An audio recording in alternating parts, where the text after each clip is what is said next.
Hello everyone and welcome to GearTime, and in keeping with our theme of cars, cameras, and computers, I have rounded up nearly every laptop in our operation that I could quickly grab and throw onto this table. Yeah, it's a lot. It's kind of overwhelming. It is. So what I wanted to do was start with a discussion about these Chromebooks. And of course, my son comes home from school with a Chromebook, which, by the way, if he damages, I have to pay for. Ooh. You sign a release. Yeah. Oh, yeah. So I liked his Chromebook so much, I went and bought one or two for our operation, and I think they are very cool.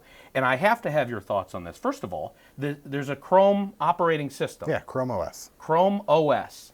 And how do you think the folks at Microsoft feel about all these other operating systems? This is a computer that does not need Windows. Yeah. It does not have Office or Word, and I think it's great. You can get Office and Word for it, but Microsoft specifically made it for it, and it's probably because they want to make sure that even if Windows goes away or the share shrinks, that Office still is going strong. Sure, they can still make money. Yeah. And I like the Asus brand. Yeah. The only thing I don't like about these is try to open it.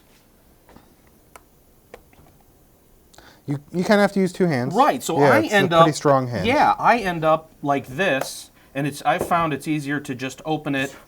When I'm doing it, I just go like this. That's the only thing is just... You look kind of stupid as sitting there in the airport trying to fumble with your own laptop. So, but with the hand, you can do cool stuff like this. Yes. And that's probably why it's such a strong hinge. So, yeah, that's kind of cool. That is. And the touch screens are... Yeah, presentation mode. So cool. Here's another thing I like about these is that the two of these together in a carry-on bag weigh the same as my laptop that I bought. That's enormous. It is. Yeah. And this was on sale, and I bought it for $800 a year or two ago. Yeah. And I think the reason it was on sale is because I think these are out of style. Yeah. A giant 17-inch screen. Yeah, most people, like 15 inch is pretty much the largest that anyone wants. So it was like $400 off. Yeah. And it's a cool laptop, and I really like it. And I thought it would be cool for giving presentations. When you come into a company that they don't have a TV on the wall or a projector, and it's four people around this Dell with a 17-inch screen is fine. The problem is carrying it around. You can't open it on the airplane. No, it is you're not going to work. But I like it now as my desktop. I don't like having a computer at my desktop because if I'm sitting in my office and somebody is sitting at the chair across from me, I can close it and have the conversation. That makes sense. I like this, but this has been retired from travel.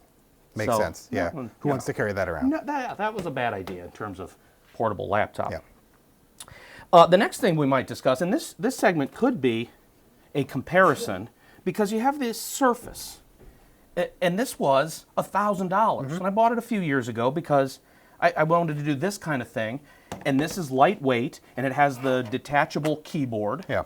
And it quick, that's kind of cool. I really think that the Surface is for people who want something that can double as a tablet. So being able to detach the keyboard, if that's not a feature that you want, taking the keyboard off, I don't necessarily think this is the laptop for most people. And really, I know it's a matter of preference. Yeah. But I don't like all of this. Like, I think this was, because I'd be working on something and all of a sudden this will all come on. So you got all that bloatware, all that stuff that's installed that you don't want. It's impossible to take off, or at least takes a long time to take off. Yeah, it's kind of annoying. There's also a problem where if I'm buying a laptop or two every year for my use or buying them for company use, they last a long time. So now we have all these laptops. So why are you buying one every year? I don't know. It's like a Best Buy or retail therapy. I'm in a mood. So I go in and I'm like, oh, well, this is cool. I'm a gadget person, right? Is that a problem? Well, I mean, I do that, but I do it with lenses, which I feel like... Lenses hold their value, though, so at least I can see. Oh, yeah, these things are worthless. And speaking of worthless, I do have to point out, this is 2011. Okay, that's probably... It still works. Probably $3,000? Probably. Yeah. A top-of-the-line MacBook Pro. It doesn't turn on. I don't think it'll turn on without being plugged in. Okay. I think the battery is toast. And we used it as a prop in one of our other shows, and it fell off of a table. Somebody who might be in this room knocked over a bunch of equipment, but it was as an actor in the show, and it took a hit and literally hit this way. So for 6 months, the screen was red. Okay. And then one day it started Just working magically again. started working? So if the battery in it worked, that would still be a perfectly fine laptop. Again, who wants to lug that around, though? It's gigantic. It is. But the point being is, how do you decide between, the Chromebook or the, we have this brand new, we should bring this up. This is 13-inch MacBook Pro? This is probably the most expensive laptop here. Yeah. And we bought this when we bought the Red for capturing on location, which is DIT, which you know what that stands for. Digital Intermediate Transfer. Digital Intermediate Transfer. Yep. Okay, that's the person we have on set that's capturing all footage, because you're shooting making sure it's 8K back up. giant files. You really want to have a little hard drive. This is an iPhone, not a hard drive, but it looks like a little hard drive. Yeah, you could on camera. You probably could have pretended. The problem I have with these then is you need a bazillion little attachments. Yeah, dongles. You got to have all the. They've eliminated all of the connections. Yeah, they only have USB-C/Thunderbolt ports, which is annoying because are you using USB-C or using Thunderbolt? What's compatible with what? Do you have a cable that goes to which one?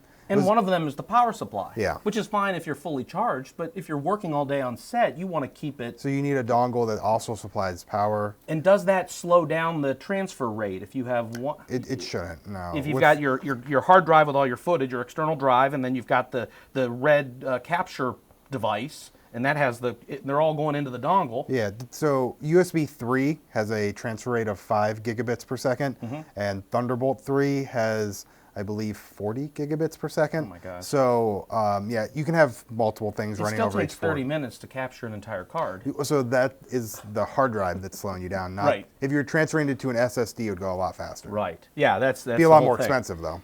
Finally, I'll make I always say finally, even though there's 10 more things Yeah. to discuss here.